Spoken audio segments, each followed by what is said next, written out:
ভাবা যায় এমন একটি শহর যেখানে সূর্যের আলো পড়লে পুরো নগরী ঝলমল করে ওঠে, যেখানে পানির ফোয়ারা থেকে ঝরে পড়ে সোনা মেশানো জল, যেখানে পথিকেরা হাঁটে সোনার পাথরে আর আকাশে ওড়ে পাখি যাদের পালকে থাকে রত্নখচিত দীপ্তি। কিন্তু প্রশ্ন এখানেই, এই শহর কি প্রকৃতপক্ষে ছিল, নাকি মানুষের মনের এক সৃষ্টি, এক মনস্তাত্ত্বিক প্রতিফলন? এমন এক স্বপ্ন যা মানুষ যুগে যুগে নিজের লোভ, কৌতূহল আর প্রতিশ্রুতি দিয়ে রচনা করেছে।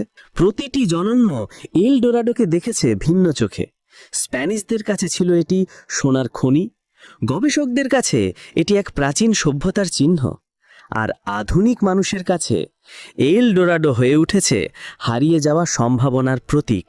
তবে এক জিনিস নিশ্চিত, অ্যামাজন এখনও তার গোপন রহস্য আগলে রেখেছে। হয়তো এই মাটির অনেক নিচে আজও শান্ত হয়ে ঘুমিয়ে আছে সেই শহর। একদিন হয়তো জেগে উঠবে, অথবা হয়তো কে শুধু অপেক্ষা করছে একজন সঠিক পথিকের।